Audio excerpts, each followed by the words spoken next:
Sa ating lahat. Ayan, nagpapasalamat po ako sa lahat ng mga nasabi ko na kanina din sa interview. Kasi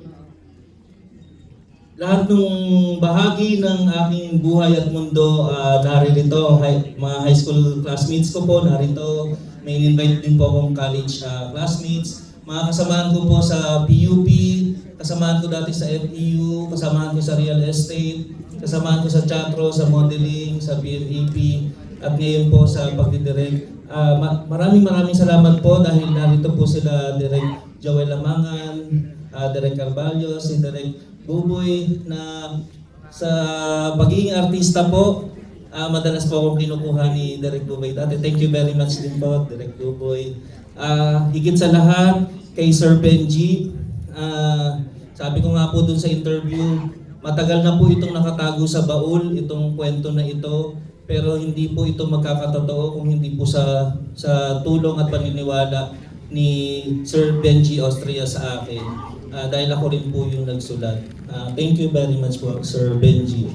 Hindi lamang po kaibigan, siya po yung nakilala ko sa buong buhay ko na napaka matulunging tao sa buong buhay ko.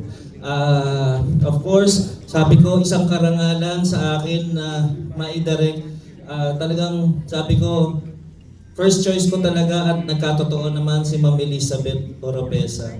Siyempre po, kumbaga, haligi po ng industriyang Pilipino yan sa Ma'am Elizabeth. Kaya isang karangalan po sa akin na nagkatotoo rin yung aking pangarap na maidirect siya. And si Iman, former manager ko po, kapatid niya si Pinky. Mga kapatid ko nandito, sayang lang wala na yung mother and father ko, patay na sila. Pero mga pamangkin ko nandito. Kay Sir Dennis Evangelista na pambansang line producer, thank you very much.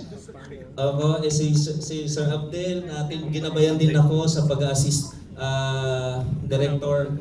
And sa lahat po kay Jerry Gonzalez, na sabi niya nga po, nahirapan po siya dahil binigyan ko talaga siya ng isang task dito.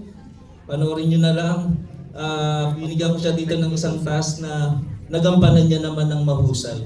At saka parang yung mga katulad po ng naririnig natin na mga tutuloy yung luha sa kaliwa, ganyan, may kita niyo po yun dito. And of course, sa lahat po ng mga press, sila Tito Jerry, thank you Sis Louie, thank you very much. Hindi ko po may isa-isa lahat, pero alam niyo po lahat kayo nasa puso ko. At sa lahat po ng mga technical, production staff at lahat ng artistang gumanap po dito, maraming salamat po. Sana sa March 18, supportahan niyo po, spread the word, dahil binigay po namin yung best namin dito. Kayo na po ang bahala.